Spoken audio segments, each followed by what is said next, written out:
Alrighty, good morning everybody. We are going to learn about how to make an interactive timeline on timetoast.com today. So if you start out just on Google or whatever web page you're starting with, go up to the top and type in www.timetoast.com.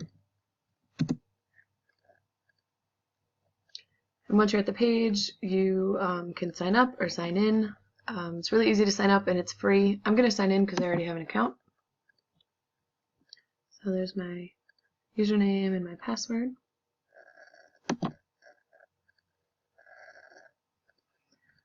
Okay, and then it brings me to my dashboard, and I have already created two different timelines. I have one for F. Scott Fitzgerald and one for Kate Chopin. So I'll show you the Fitzgerald one just so you can see what it'll look like when you're done. So this is a completed interactive timeline. This one's really basic. You're going to be making one for Sound of Thunder by Ray Bradbury after you've read the story. And yours will have more detail than mine, but this is just to give you an idea. So Fitzgerald was born on 24th of September, 1896 in St. Paul, Minnesota. And I've got a little picture of a random baby there. Okay, and then I just go through his moves, and he's moved to Buffalo, New York. Second move, published work, gets engaged to Zelda. He publishes Great Gatsby. He has a baby girl, and that's a picture of him with his little girl. Okay, and then I've got his death here, 21st of December, 1940. Alright, so, and this down here is the timeline. So, it starts in 1896, and then it goes all the way to 1940. The timeline's going to be a little bit more complicated for our story, because Sound of Thunder takes place across two timelines, so I will let you choose when you create your own timeline. You can make one that incorporates the timeline for the story overall, or you can make two, one for the present and then one for the past. So let's go back to our dashboard here, and I'll show you how to start up a timeline. So we'll click Add Timeline, New Timeline. I'll do a sample one about Frozen. It's because I love that movie. So we'll do Frozen Story Arc. Look at that, it's already typed out. Okay, we're going to leave it as a draft, and we're going to categorize it as a film, and you can categorize yours as a film also, because we will be watching a film representation of The Sound of Thunder. That little 2-minute YouTube clip. And then let's upload a photo, Frozen images, and we can do Anna and Elsa playing. It's going to upload. You need to, before you get into actually doing the timeline, you're going to need to go through and find images from Google or from other sources that you'd like to use in your timeline, and you can save those to your computer, so that way when you actually make the timeline it's a lot easier. Alright, we're going to hit create because I don't want to wait for that. So here we go, starting our timeline. Let's start by adding a time span down on the bottom here. For Frozen, I did some research, and it's actually set in 1780. And it's only, it's through the summer months, so I'm just going to set it here as June and July. Kind of ballparking the dates, and you're going to need to ballpark the dates a little bit too when you write your own timeline, because they don't give precise dates. They give a couple exact dates, but they don't give you like the month and the day. So you'll have the year, but you'll need to go through and ballpark the day. Alright, so Frozen Story Arc. Great time span. Alright, so there we go. That's our story arc right there. It starts in June, goes through July and August. And let's start by adding an event. So the first thing that we do in our story is we are introduced to Arendelle. Welcome to Arendelle. And we're going to say this is 1780. We'll say it's June 2nd. Ballparking dates, June 3rd.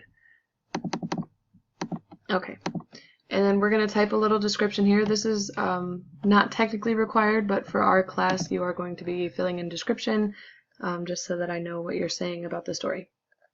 So make sure you label the parts of the story. So this is the introduction to the story.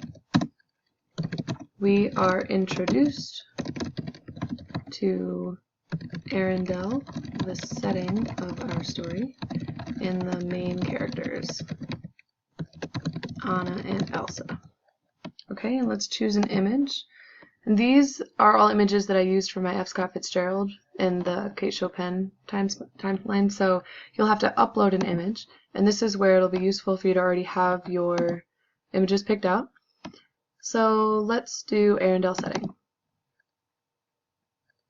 Okay, so we're uploading, and it might take a little bit. Maybe you can dance around, get a sandwich while you wait. Okay, processing, taking even longer. And there we go, that's our image. So let's click done, and there's our image.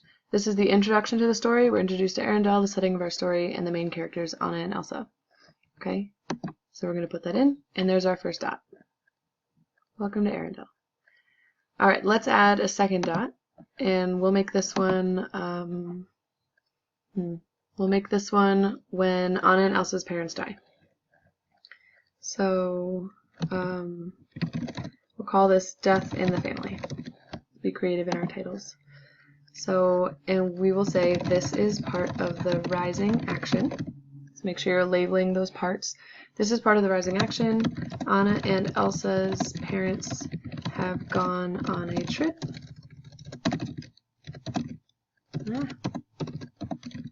Okay, have gone on a trip and have died in a storm at sea.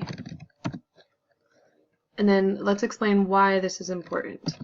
This is significant because Anna and Elsa are now alone and must rely on each other for support. Okay, and let's set the date there. We'll say that this is June, we'll say 10th. Okay, and let's choose an image, and we're going to have to upload an image.